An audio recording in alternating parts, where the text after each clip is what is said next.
we have to kind of consider and vibe check the community and go, are there too many? Are there not enough? What are we doing on night? So, and that happens across everything. It's not just sex on premise venues, it's late night. It's traffic, it's trees, are there too many red slippery dips? You know, I don't know. Wait, is that really a thing? It could be. Okay, I was like, oh my God, do you actually go around to the playgrounds? You're like, that's too green. You'd be surprised what some people like, you know, I get some pretty interesting emails.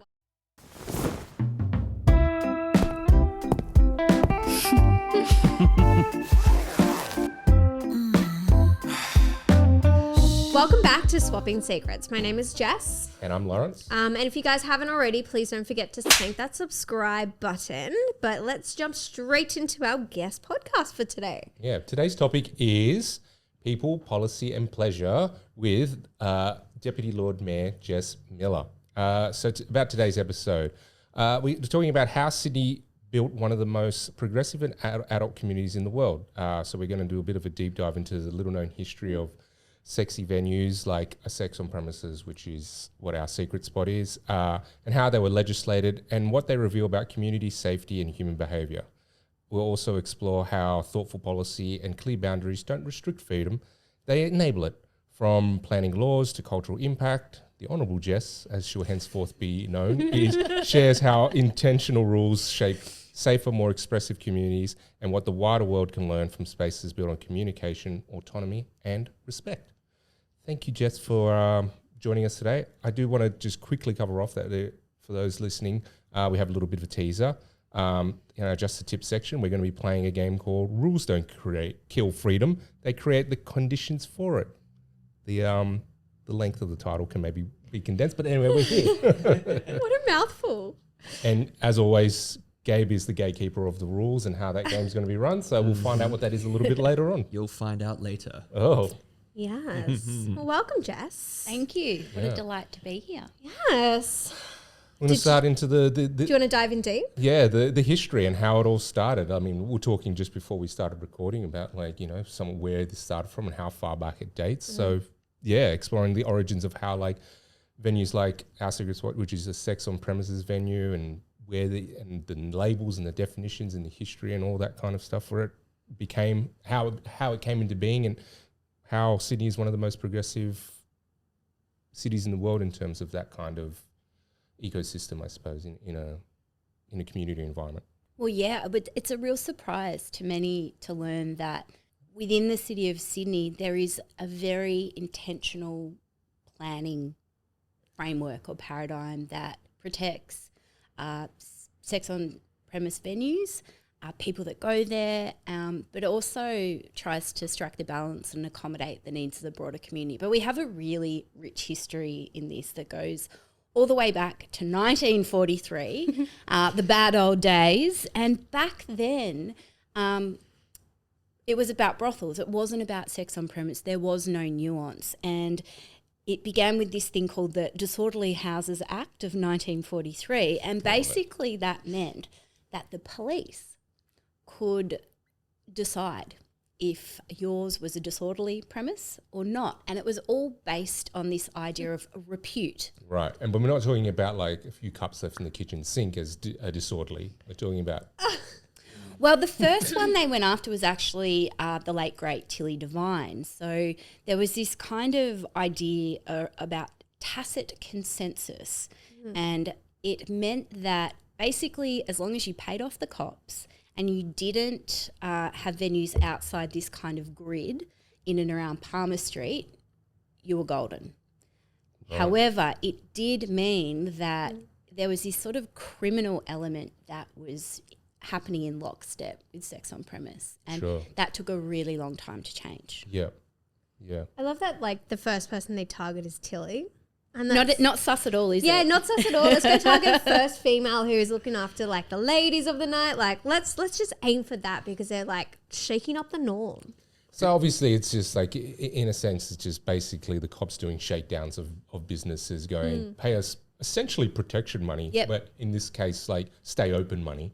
And, we'll turn a blind eye to your disorderly house.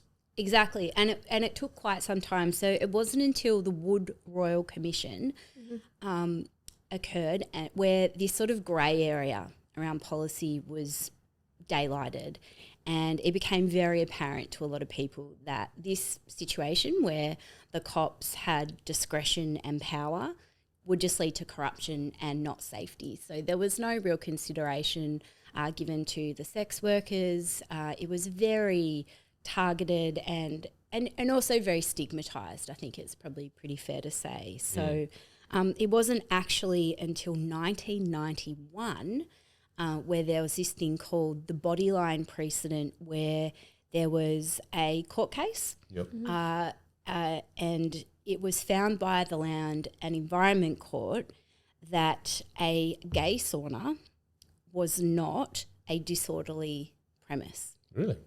Yeah. It was a gay sauna. It was a not gay expecting sauna, that. yeah. So the court case was between basically, I think it was the police or the city trying to shut down a venue for being disorderly or of ill repute, and they successfully argued in 1991 that no, a gay sauna that is about consent and safety in the midst of the AIDS epidemic was actually not a disorderly premise. It was one that was there for the benefit of the community, and they also successfully argued that it was for the health of the patrons. Yeah, right. And the distinction, I imagine now I'm going out on a wild guess here, is because they didn't have sex workers. They were paying guests to use the venue. Yeah, so the distinction that emerged from that is that you've got a brothel where generally people will pay to have sex on the premise, and that's actually quite different to a premise where you pay entry to attend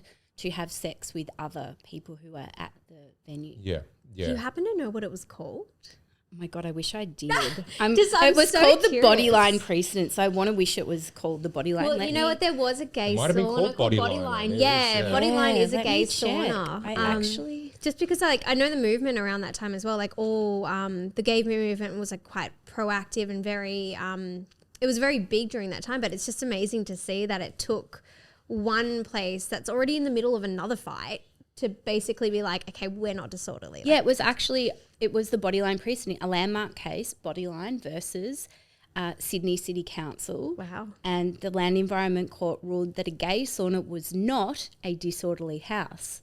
The judge famously recognised saunas as essential environments for consensual, safe sex between men during the HIV/AIDS crisis. I think it was really important because it kind of was the first time that these venues were actually seen as health assets rather than a moral failure. So the morality was taken out of it.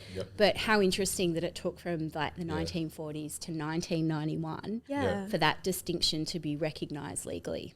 And what about the was there another shake-up after that where something, quite, volcanic happened, like that got people's attention about like what is going on here? There's a lot of police corruption, or was that it? That was the court case, was the inciting incident? Well, then, like in 1996, so not nearly like a year after. So I think what that case did was set a precedent and mark a distinction between what is the place for. And it did take that morality out of it. The next step is to get the police out of it. So for as long as the police were able to set the rules about what was considered reputable or disorderly and provide all of that subjectivity, it could be politicised. It was up to discretion. And so there were three absolute champions, two very dorky planners, my friend, colleague, and for all intents and purposes boss, the great Lord Mayor Clover Moore. And basically they just said, well, this should be a council issue. This should be a planning consideration because we all know that planners are very rule following. Some may say boring, but that is absolutely not true. Planning is incredibly important because it sets expectations, it clearly communicates what can happen where until how late. It also acknowledges, and what was really important is that SWAP was involved in the formulation of this policy so that taken into consideration for the planning was the health and safety of the workers. Yeah. Which is pretty huge. SWAP is sex worker outreach program. Yep, that's correct. Yeah.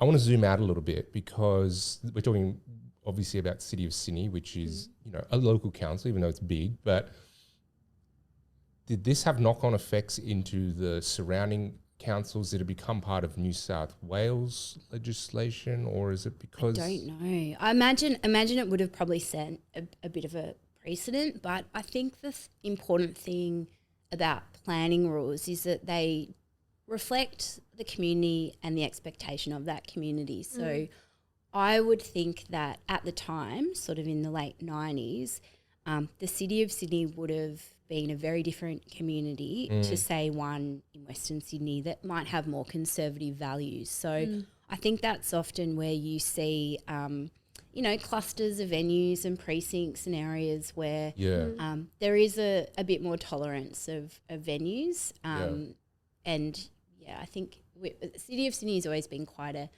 very progressive sanctuary for different communities. So I'm not so surprised it sort of happened there first. Yeah, because I would tend to think if no other councils picked it up, then it would all become centralised in one local council, which then in itself could become a problem because there is obviously the element of if you have too much of this in one spot, it becomes, a little bit... Like a red light district. Disorderly.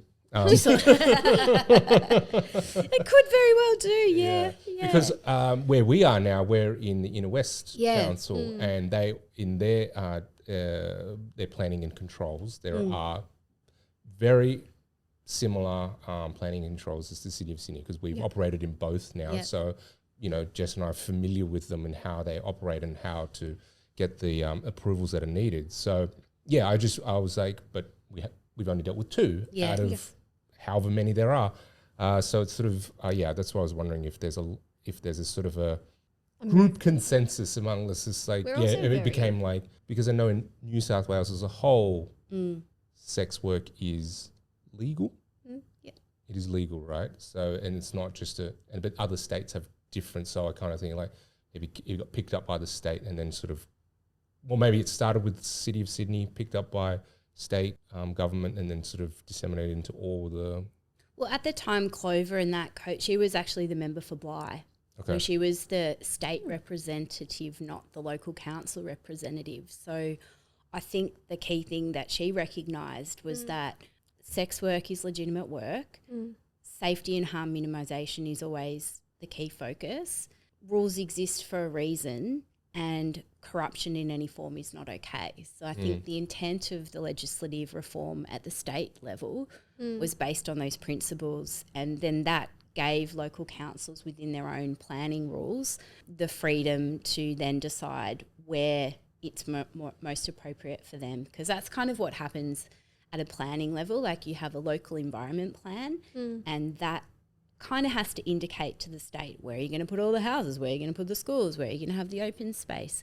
The more fine-grained detailing around planning really sits within the council, and it should be a reflection of the community. So if you exist within a community who has different ideas about that, you might decide it would be more appropriate to put sex on-premise venues maybe in an industrial area, like out of sight or wherever. Whereas in the City of Sydney, I think we do a pretty good job of harmonising them within the broader fabric of the city, taking into account, obviously, sensitive uses. So, you're not going to find one next to a school, for example. So there are those kinds of restrictions as well. Yeah. I know the planning team, like, especially when Lawrence and I first opened the club, like having to go through City of Sydney with all of that, they don't have an easy job with it. Like, especially because with all the history that Sydney of City has, having to like find potentially a new spot or even like reopen that new spot in a spot that's already got that license isn't the easiest task for you guys, to make sure it's managed well,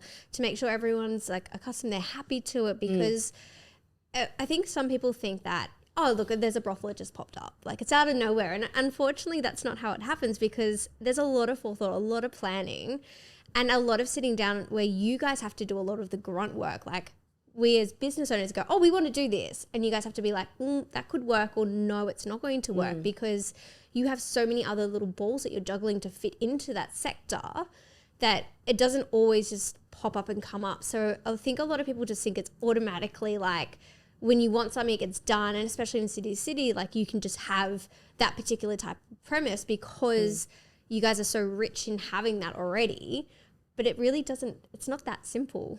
No, and I think also the funny, well, not the funny thing, but the interesting thing about planning for different uses is that, I mean, you think about planners, they go to uni and they're looking at codes and acts, and it's by necessity a very rules-based focus, because if it's not, it can become very easily corrupted. Like when you do a rezoning from, say, industrial to residential, the value of that uplift can sometimes be billions and trillions of dollars. That's why you hear all these terrible stories about corrupt property developers and stacking councils and things like that. So on the one hand, you've got people who are really interested in cities, but they might not know a lot about sex work.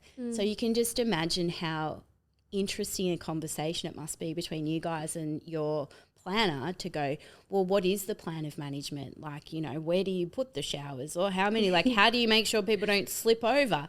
They have to respond to risk based on what you're telling them, or like lived experience that they don't have. So it must be very interesting for our planners to be like, okay, so how do we make sure this actually works in a practical way? Yeah, and the question I've been sort of been in my mind since we started this conversation is about, like, you know, taking away the power of the police to just like make their own judgment calls, which comes down to their own set of values and whims and whatever. I'm not meaning for you to like throw anyone or anyone you work with under the bus here, but like, do you ever think that happens with the planners that are just like, at the end of the day, someone's going to make a decision, one person, or maybe there's a team in certain situations, but for us, it's usually one or, you know, a two-person people that we're corresponding with. And, you know, I know there's like check boxes that we can go through, but to your point about like, where's the shower position? How's this? How's that? And it's just kind of like, no. For whatever reason, they just might say no or yes, and you just kind of don't understand the reasoning. Like, how do these planning laws allow us to sort of understand how we can exist, how we can evolve or move or change places or anything like that? I mean, I think there's two parts of it. So my job as like one of the members of the elected body, so the council kind of functions as a board. Yep. Our job is to listen and, you know, be very connected with the constituents, get a sense of where the city's headed, and in a way be kind of conscious of the past, the present and the future all at the one time. Yeah. So we have to kind of consider and vibe check the community and go, are there too many? Are there not enough? What are we doing on night? So, and that happens across everything. It's not just sex on premise venues, it's late night. It's traffic, it's trees, are there too many red slippery dips, you know. I don't know. Wait, is that really a thing? It could be. Okay. I was like, oh my God, do you actually go around to the playgrounds? You're like, that's too green. You'd be surprised what some people like, you know, I get some pretty interesting emails. Wild complaints. And so we kind of play a strategic role to kind of set us up for the future and what can happen. Then the role of the organisation and the planners is to implement that in a very structured form. So in order for there to be as little corruption as possible, it's really important that those two parts of the organisation are quite separate, because that limits the ability for discretion or politics or personal values to get involved. So, I mean, foreseeably, you could imagine, heaven forbid, that there were a very conservative mayor elected to the city of Sydney that decided that for whatever reason this was not a thing that they wanted anymore. It's important that it's quite difficult to roll back those kinds of policies. Like you can't just click your fingers and shut places down. Unless, of course, you know, your barrio fell or introduce lockout laws. But we don't have those kinds of powers. It's quite nuanced. There's little room for discretion, and I think it's a good thing. Yeah. Okay. I didn't actually know that. Like, I kind of had an inkling that it does not work like that. Like, it can't just automatically be shut down. But you made a good side note too, like the lockout laws. Like, that really affected heaps of Sydney, right? Many. Like, it affected pretty much all of New South Wales. Like, that thing trickled to everything. Yeah. But that just really, it was like an overnight switch. So I'm kind of fortunate that we didn't ever have that overnight switch and being like, oh yeah, your property is now not in this license anymore because I don't like this. Yeah, and it took a lot. And when I was elected to council in 2016 for the first time, like a big part of that was in response to the lockout laws. Like my background was in hospitality, and so part of being elected was doing a lot of work with bars and trying to understand like what the hell happened. And it was actually understanding planning that provided us with the keys to understand the reforms. And what it revealed to us was that, well, hang on, the lockout laws only actually apply to a couple of areas of the city. How can we then work around it? What's the workaround? And it was planning. So we introduced what was called the late night DCP. And what that meant is that we could, through consultation and through a process, extend hours of trading to much later in areas unaffected by the lockouts. So it was a real workaround, and I think a lot of that, and I was on the Keep Sydney Open ticket, and even though we didn't get a seat in that New South Wales state government election, like we stole enough of everybody else's votes to make sure that there was a clear signal to government that this had to change. And so, it was interesting. It's very interesting how change happens. Yeah, and how nuanced the strategy can be. Like, those little things. One of our sponsors actually is on Oxford Street. And they now, thanks to being able to open a lot longer, they can stay open till midnight in some of their store times, which, to be honest, when you need a sex toy at 10 p.m, it is very much well needed. And I didn't realize that was a thing, that it also hindered like boutique stores as well, but it obviously, they are now allowed to open from like midday to midnight if they wanted to. Like, so they like putting the special into the special entertainment pretty precinct. much. And it's actually helped them boost that sort of, because all the other underground sex stores are a little bit shady looking, because they're down and underground, whereas Flirt are out there, and Flirt sponsor us, which is amazing because they allow our guests to get 20% off when they purchase with us. I always forget the code, as always. It's Secret15, so SECRET15, and you get 15% off your order. Yes. But yeah, so because they're in your city of Sydney, they've got a store in Darlinghurst, and they've got multiple stores all around. But I have noticed their store in the city does open longer, whereas the other ones have a dead cutoff line. Like they have to close. They're around communities, they're around schools and stuff, or whatever it is, but they have to close at a certain time. Which is interesting that like it didn't only just affect like bars and hospitality sectors, it also affected everything. Yeah, and part of the new special entertainment precincts rules that are coming into place is that there are bonuses for live performances and entertainment.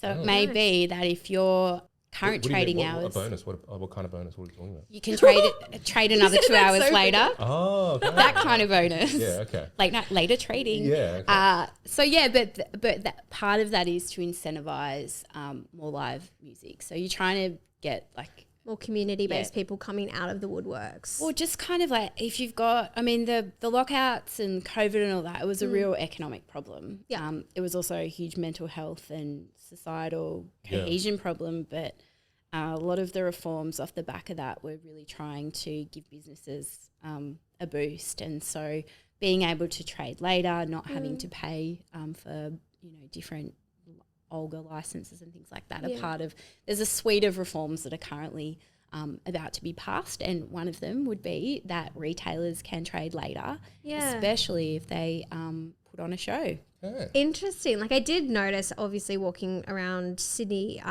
during Mardi Gras as well, that a lot of the sectors, or all the bars and stuff were open later, but they also had the little outdoor sections. Yeah. And so many of them had turned into having live music. And I was like, oh, this is nice. Like I like live music. I didn't realize there was a push for it, but that's really nice to know. So I like when a guy serenades me on like a little guitar up there while I drink my beer. Like this is great. Did you get a rose? I didn't. I don't think I want I'm not a live music guy. Really? Look, I don't. It's not to say that I think the policies are bad. I think it's great, and I think it's just me personally. It's just like sometimes, especially when it's like, it's a cafe or a chill afternoon bar or something, and they've just like turned it up to like max volume. It's like, dude, people actually still want to talk. Yeah. It's not Saturday night, we're not here to see your act kind of thing. It's So you don't want it while you have your pizza? Like Fratelli Fresh do it. there's a difference. And I if love I'm that. going, if it's part of the thing that I'm doing, yes, okay, like I'm Like there you already know it's going to be there. yeah, Okay. it's one of Well, sometimes like just for you, Lawrence, we have the entertainment sound management plan, which is a very detailed approach to great. managing sound in different Yeah. places. Have you got the special grumpy man legislation one? I'm sure we can find something. Yeah, I'm sure. I want to talk about like the value of rules and boundaries and clear expectations. Now, there's obviously a lot of crossover in the way we talk to our guests about the value of rules, boundaries, clear conversation and consent. But in the common perception, or that you hear it, like it's just like, oh, rules are just so like constricting and they take away our freedoms. But for spaces like this, and then obviously when you're creating policy and doing things like that, it feels like it's the opposite. Why do you think that is? Yeah, it's really interesting because on the one hand, I mean, you've got rules and regulations, and a lot of people go, oh, you know, Australians love rules. And we love hating rules, but I don't know. From a kind of policy framework, though, the value for rules is just really about expectations. So the best way to describe planning is it tells you what can happen where and until how late, usually, particularly with a late night thing. But what's interests me even more than the rules themselves is the process that you undergo to decide what the rules are, because that requires really good communication. You have to say, well, we're thinking of doing this. How do you feel about that? There's got to be a level of trust where people feel as though they can say, you know what, I'm not so sure about that. I really like trees and I think that they're beautiful, but I really don't want you to plant one out the front of my house because that's where my car park is. So then you have very interesting ideas about, well, what's for the greater good versus your personal needs and desires. I mean, the two big things on council are parks and parking. There's nothing more controversial than that. Like sex on premise doesn't even Not on the radar. Not even on the radar. It's parks and parking and e-bikes. Oh, okay. You know what? E-bikes do annoy me sometimes. But that's a really good example of not having rules and regulations in place at the right time. So if you just let it be a free-for-all and kind of hope for the best, at some point you're going to have an unintended consequence. And what we see with the proliferation of shared e-bikes is this basically like three-way fight between three providers trying to take up market share. There are no real like statutory levers that council or the state can push yet. They're coming. But it's been almost 10 years. I think it was like 10 years when we first saw those. Remember the analog bikes flooding the market? Like this is not a new problem, but there haven't been any thoughtful rules in place. So things have just gotten out of control. And I think you can look at, you know, e-bikes is a good example. You know, kids on the internet's a good example. There are a lot of good examples where if you don't kind of get on to the idea that we need to have an intelligent, thoughtful conversation about how we manage this up front, ultimately, you know, it gets out of control. So what it sounds like is that sex on premises have really thoughtful conversations because we seem to not be causing any issues currently. Well, no, I mean, not that I know. And I think it's also a really interesting reflection in the maturity of the industry, whereby you've got this, and also the stakes. Like, I think everybody can really appreciate the history of different communities in Sydney being incredibly violent and incredibly persecuted. You know, we've got the deep DNA of the Mardi Gras, and the way that I think we've collectively responded to a lot of those issues is to bring about these kind of frameworks and ways of being that have created a really safe environment. And that's why so many people flock to Sydney as this kind of place to feel safe and to be themselves. I mean, I just have a thought about, because we just covered off very briefly the history of how all this sort of came to be. But and as you said, the violence that had been sort of around these neighbourhoods, probably persecuted by the underworld element of it, but also by the police as well, and like just abuse of power. But it got me thinking about, you know, how over time when things have been in this sort of like golden era or, you know, safety, people forget the history. And like we were talking about, like this is sort of not really a widely known piece of Sydney history or not really talked about a lot. So I do maybe have a concern that at one point or somewhere down the road, if we're not having this conversation often enough and reminding people this is what it was like, if we regress, this is what's going to happen.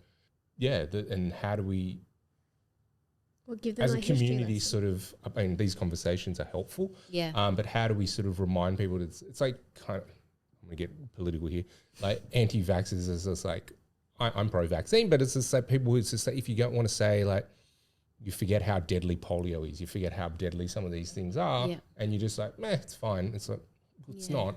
How do we as a community keep that in mind, like to not enable, you know, just a sort of a rollback of this sort of stuff in the future? But I think the work that you do and the community broadly is a really important one because it's happening in real life and it's all about relationality. Like it's not porn, it's not happening through a screen. And I would argue that now more than ever, the ability to have thoughtful conversations with human beings about difficult issues, whether that's sex, whether that's identity, whether that's politics, whether it's e-bikes or trees and parking, is really, really underrated. And anyone or any community that has a framework for doing that well should be listened to right now. And I think as the kind of next generation of kids, particularly the ones who've experienced a lot of that COVID lockdown stuff and who are really struggling with mental health, with loneliness, with, you know, too much screen time, with like toxic figures online, anything that can get them out of that kind of manufactured environment and into situations where they have to learn how to relate to other people is really valuable. Yeah. Okay. Thank you. Oh God, I had something else. That was very somber. You were like, thank you. It's like you just got to teach. No, it's good. It's like you. I think what you've done and what the industry has done, like there's no accident that we have Mardi Gras. There's no accident that we have like a really colourful, diverse community who for the most part feel pretty safe. We never take it for granted, but there's so much to be learned from that. I mean, I suppose that the only thing we can do is just, you know, keep beating our own drum and hopefully, you know, things only progress. So well, look, I love that every year, like on the topic of Mardi Gras, like that's been something that's progressed so enormously over the years. Like it had its sector where it just kind of sat there and it was like, you know, pushing to be heard. And I feel like over maybe even the past 10 years, it's just expanded to outreach to almost everything that touches that kind of community. And you guys as City of Sydney always support it every year. I think I even saw Clover this year at the parade because every year I try and do the parade. This year was a bit more difficult being pregnant, but I still, like, you guys do it every single year and it's such a good way to make the community visualize and see that you guys are actually on their side. Like, I think sometimes people get a bit scared or a bit worried that because you're council, you're not there to support them. Yeah. Where it's the opposite, I feel. Oh, we have the gayest council ever. It's so great. It's fantastic. Yeah. Like, I'm in the minority. It's like, it's so good. Like, half of our councillors are gay, like gender diverse. Like, we're just a really lovely, colourful group of people. Yeah. But we reflect the community, and that's our job, is to make sure that we're thinking about that all the time. And to Clover's credit, she was one of the first politicians to ever walk in a Mardi Gras parade. Oh, right. Good and that was, at the time, that was not a done thing. She was pilloried in the media for doing that. So while things change, they kind of stay the same. But I think part of my job is to kind of look forward and go, okay, well, we've experienced a couple of waves of sex on premise venues. Like, what does the next wave look like? What are the needs for the community going to be moving forward? And, you know, the things that are kind of keep me up at night is really mental health, social cohesion, people feeling like they have a sense of belonging. Affordability is a huge thing. So there's a lot there's a lot going on, and also the nature of going out is changing. So there are a lot less people who are going out to drink as their sole recreational activity of the weekend, which I think has its pros, probably more pros than cons, but it does beg the question, well, what kind of planning levers do we need to be considering now to allow for different things to happen in our different city? types of venues, you mean? Different types of venue, like things I can't even imagine, like, like, is gaming the new thing that people want to do? Like, I don't know. People are incorporating gaming consoles into bars. Like, that's become a lot bigger thing. And I know, like, there's Hijinks and the Archie Bros. They have, I thought there was just one. I looked it up the other day. There's 7. There's 7 of them in New South Wales alone, because people are wanting to go out, and there's an option to drink, but they want to go out and have fun and play games with their friends, because the whole hangover or waking up like groggy in the morning is not a thing that the young generation will want to be doing anymore. So everyone's kind of like swaying that way. And I know we were talking about this earlier, but like the running clubs are turning up. Like the amount of running clubs I get offered to, and I'm like, I don't want to go running. Like, I like running, but I don't want to run in a club. And there's hundreds of them. They run through my neighborhood. I'm like, guys, please, it's like 7 in the morning. I don't need hordes of you. What are the nightlife venues that are out there that's not a typical bar? Pub or club? Gyms, Right. like Barry's. Barry's is huge. Yep. I mean, bathhouses like that. I think there's this sort of, I think the general vibe at the moment is like this. There's this huge underlying sense of anxiety, and people either drink it away or numb it through whatever way they do it, or like, I think, play is really important, and adult play, and even adults being kids and playing, like the Archie Bros to, all sorts of things appealing to people.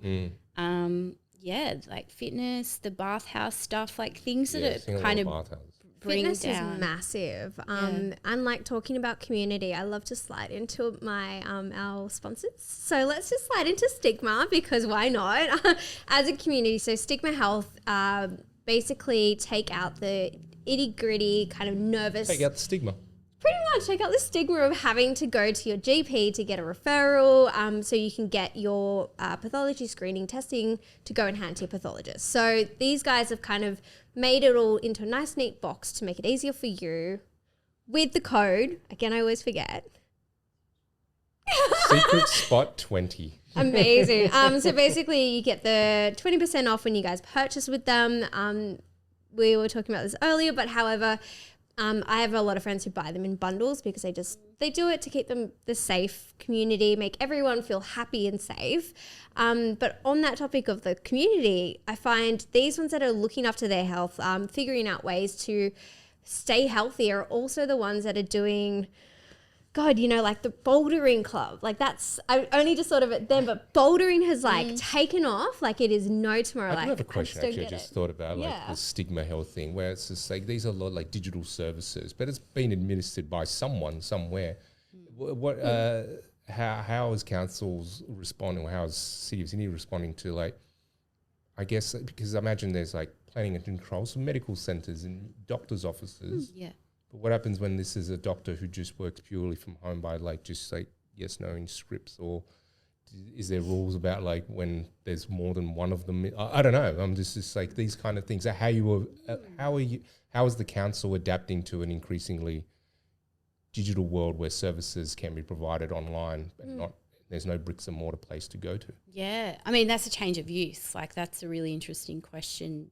It's a live question, so depending on what you're doing, if you're a GP able to write a script from home, then there's no, and you're not seeing clients in your premise, then that is fundamentally a study in your home. Yeah. It changes when I think you've got like a storefront. So if you were inviting people into your home for meetings, for like referrals, consultations or whatever, that's different. So that's a change of use. Like, one interesting thing, like talking just about like digital changes of use, one of the big things that I'm really struggling with at the moment is Airbnb and short-term rental accommodation. So that's been something that, again, has had like kind of loosey-goosey rules but no enforcement. Is it because it's affecting like just anyone being able to rent now because Yeah. everyone's okay? There are literally thousands and thousands of homes in the city of Sydney that could be on the long-term rental market that are sitting on Airbnb because you make more money. Yeah, You just make heaps more cash. And but they're vacant like 50% of the time. At least. Yeah. Yep. And like there's a kind of cap where you're only allowed to have it for however many days a year, but you can kind of shuffle the property across multiple platforms, so you can mess with the cap. stays.com and Yeah, stuff. you can go to a whole booking. So that's a pretty interesting one. And it gets really interesting when, say, like you would have an apartment building whereby investors have gone, sweet, we'll just convert the whole apartment building into Airbnb. Yeah. And so that's a change of use. And so it comes with a whole range. It kind of steps outside of that careful planning process because nobody's been asked, and the neighbours kick off because the rubbish doesn't get collected. You've got wild parties and all sorts of things happening. Things. So it's a pretty interesting one. But I mean, another good sort of example of like why, consultation's important, communication's important, having difficult conversations is really important, and trying to just strike a balance, knowing that you're probably not going to keep everyone happy is not a bad thing. What is the consultation process for, like, something like, how do these things get reviewed? So like you say, you're looking at the sex services industry and you're just like going, okay, how often does this sort of like come into across someone's desk and just go, we might need to have a review of this, and whether anything actually changes or not is a different story. But then like, it's like, okay, we want to review what's next for the who makes up that decision. So for the council, we go through every 4 years. So whenever a new council is elected, there's a review of the long-term strategic plan. And so that gives everybody the opportunity to go, are the values that we abide by still the same? Are the aspirations still what we want them to be? Are the targets, like whether it's renewable energy or water or whatever, are they still the same? Is anyone being left out? Do we need to adjust? So everybody gets the opportunity to input into that, and we go out to the community. And it's basically a vibe check. Yeah, right. How's everybody feeling? Are you feeling anxious? What are the big issues? And it has shifted, like affordability is now. It used to be sustainability was like the probably key priority for people within the city of Sydney. Now it's affordability. Right. And how's that information gathered? Like, you just put they Yeah, I was come to gonna the say, like, town do you hall. have Yeah, like, we let's have do. a chat? We have town halls, so you can come in how person. can you find out though to get to the town Probably hall? get a letter. You get letters, it goes up on socials. Okay. We did this really great process a few years ago, which was called deliberative democracy. So we recruited around about, I think it was 200 odd people that represented everybody across the city of Sydney. And over maybe 16 weeks, it was like a deep dive into very specific policy areas. So they had to debate with each other, reach consensus, talk things out, and then the results of that process was fed up to council, and so we take that on board. Nice. Yeah. Okay. I do have a quick question to that, actually. Town hall is an interesting concept that goes back, I'm sure, hundreds of years for communities to get together and express concerns and talk about ideas. Do you think as a modern society, though, is there something missing when it comes to the communications versus expectations of a society? Yeah, it's very I'm always very mindful to kind of proactively go and seek information from people who might not have the confidence, the time or the resources to come to me. So it's not unusual for, the same handful of people to always be like emailing. They've usually got a fair bit of money, fair bit of time, and they know how stuff works and they've got very clear ideas. You kind of have to sometimes moderate that and ask yourself, like, who haven't we spoken to? Like, it was really interesting, like, getting to know you guys, because I'm like, actually, I never hear from the sex venue. You guys are very quiet. And maybe that's on purpose, but I think it's really important to get to know everybody who makes up the city, because then if something does happen, you've got those relationships intact. And I think it's always the people who, the ones like I really worry about kids and Yeah, it's that whole survivorship bias or something else. It's like you kind of only, when you only speak to a certain group of people, you only think, oh, that's the only people that really matter. Or well, we should speak up more than yes. We can be loud. Yeah. I do sometimes. We can be loud. Yeah. And also like you hear a lot when people like when things kick off, like you hear about it and you're like, oh, this is good. I mean, social media is really interesting as well. Like I'm pretty active on Instagram and stuff like that because I find that it can be just a better and more direct way of communicating to people of what's happening. And a lot of what I like to do on that is just explain how stuff works because people, if they don't understand it, they're not really confident in saying anything or they think it's not for them. And that's where I think things kind of fall apart when you've got separation between the community where some people think they've got heaps of access to you and access to power and others don't. So I think it's always like... Yeah, I mean, I'll admit that like I've always felt a little bit, wary of council, local council. And maybe it's my own preconceived ideas because of the nature of our business and all that and the stigma that we face as an industry. And yeah, just sort of being quite, maybe not as far as adversarial, but something where it's just like definitely not friendly or really, like you said, just being quite get what I need and get out and just be right?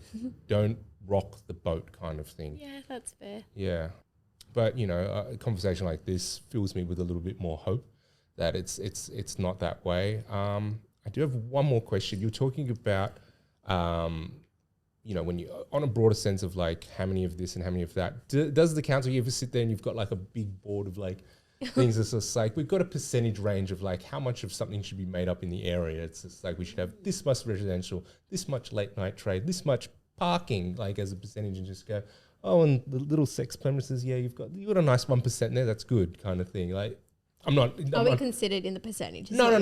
The question is like, is there an actual like, this is roughly where we're aiming for all these type of things? Like a pie chart. Yeah, pie chart. I don't know that we have a target, but we could. Yeah, we could have a target. We could increase the sex target. Well, but that's... Because it's not for me to decide. Like my job is to go, okay, what's the vibe? What do people need? Yeah. We get given targets for housing and so we go, oh my God, wow, that's a lot of people. How do we accommodate that in a way that maintains a high quality and good standard of life? Like, okay, well, if we've got this many people, there's going to be these many kids, which means we need these many libraries. And parks. And maybe sex on premise venues. Like, I don't know. I think it's really up to you to tell us. And what tends to happen is that we set the parameters and the framework and the planning controls and the market determines what happens. So, if there's a huge demand for more venues, then we'll see a lot more DAs coming in for that. There are plenty of areas within the city of Sydney where that is allowed, where I would say that there aren't any. I'd say Alexandria, that's a 24-hour area. There's no real sensitive area, or the part like the 24-hour economy part, sort of like south of McAvoy. There could be a whole precinct. There isn't. And I guess the reason I would assume is because there's either no one's decided it's going to be a good enough business. Yeah. So I don't know. We respond to what the community needs. So it's not really up. I think I'd be suspicious of anyone who said, oh, there has to be a number, there has to be a quota, because I'd be like, well, what are you basing that on? Yeah. Like how, like, are you ringing everybody up and asking them? Like maybe that's a bit of work you could do. I don't know, but it's not really. Poll. Let's do an Instagram poll. Let's do it street by street. How many houses should be on this street? You could do. I don't envy your job or doing the planning job at all. It is the best job. Like it is. Honestly, I'm glad it's such a for good every job. Position. Well, it's just like it's a minor miracle that, like, once you it's being on the council is like getting a peek under the hood, and the city is so rich and complicated and beautiful, but sometimes you're like, oh my God, it's a miracle that it functions at all. When you look under there, you're like, I can't believe every week my bin, well, most weeks, My bins get collected. Yeah. That is magical. Yeah. That I yeah. do love, actually. Well, I mean, the overall lesson for this is like you have a voice and go and talk to your local council members and just like tell them what you Or want. you could in even your area. become one. Like I have Have you? entertained this Oh my idea, like being for advocacy and just like, beating my own drum of certain things. We can talk off camera about that. But okay, Gabe, tell Sorry, us I'm the off. game you're going to play. Leave the Keeping this games to me, Lawrence. Rules versus freedom. This is just a quick fire insight game. So honestly, what I've done for you both, Jess and Lawrence, is sent you through our WhatsApp a list of I don't questions. have it on my phone. Or you can read off You can mine. read off Lawrence. Oh, okay, that's cool. fine. I didn't But bring it. basically, they're just a bunch of statements, and I think maybe just do like 2 or 3 each, just because we're short for time. Okay. And I want you just to say them to Jess we and went long. Jess, honourable Jess. It is your decision whether or not to agree or disagree and give an explanation to these Ooh, statements. you get the easy part. okay. I don't know if that's easy. Being the decision maker is not the easy part. Mm-hmm. Asking the question is easy.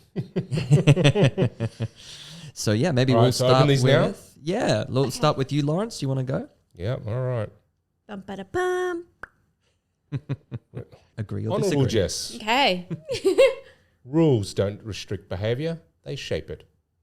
Agree. Without structure, most communities eventually break down. Agree. Safety is the foundation of fun. Agree. People behave differently when they know the rules are enforced. Agree. The best environments balance freedom with accountability. Agree. Hey. This is too easy. It's easy. Do you want to just read mine? You're there already. All right. Read them out, because I'm also blind without my glasses, guys. I'm sorry. I can't see shit. Go for it. In the best Jess voice possible. Maybe I can try and invert these to like create some nuance here. You could. Okay, too many rules kill the vibe. Agree. Okay. Interesting. People are more respectful when expectations are clearly set. People are more respectful and expectations are clearly set. Yes. Agree. Freedom works best when it is a free-for-all. Disagree. Most people actually want more rules in social environments than they admit. Agree. Oh. Like I know. I don't know. I hidden know. Oh my God. I'm like, It's just like, okay. sign me up to the CWA. What makes you say or agree to most of those? Do you feel like they were pretty straightforward, or do you feel that there's more nuance to those? I think, Situations. I think particularly now as humans, everything feels pretty chaotic.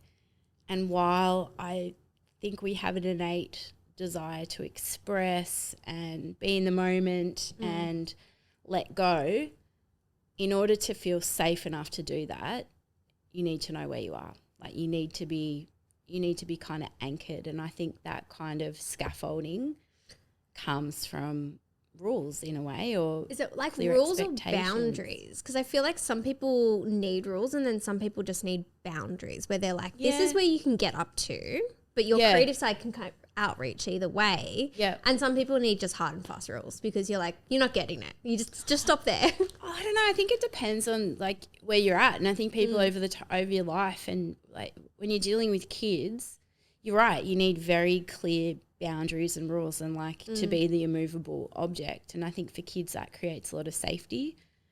As adults, I think for some of the time that's true as well. We get to we have to take more responsibility for creating our own boundaries. Maybe that's the nuance. But I think what I've learnt from being in the council position too is like the only way to change a rule and to advance something that reflects a better option is like to break it, you got to know what it is, and you got to know it inside out, back to front. So if I didn't understand what an LEP was or a development control plan was, or why the lockouts existed within a legal and planning framework, then I would not have known where to start to break them up or reimagine them. So I think, creativity is often about breaking the rules, but in doing so you create a better set or a different set. Yeah. You understood the rules to play the game. Absolutely, yeah. Here's a bonus round for you, and it's on the list. There can never be enough rules. Oh, there can be enough rules, trust me. Okay, great. So there Sometimes is a it's limit. like, well, okay, all right. Even I'm like, I love a good rule, but sometimes I'm like, okay, enough. You're like, Yeah. did you need that one? Jesus Yeah. Christ. Yeah, that was a good one. I like that one. Great All one. right. Yeah. See, look, you out-talk the talking time limit. Yeah. Oh, this is good. Yeah. You broke that boundary. You broke the Yes, because boundary. I knew what it was. Yes. Honourable Jess, thank you very much for Thanks coming for on and having sharing me. your thoughts. Anything you want to discuss or promote or talk about? People coming to the town hall, maybe? Yeah, no, I really encourage anyone who has any questions about how things work to get in touch via Instagram. It's just Jess Miller Sydney.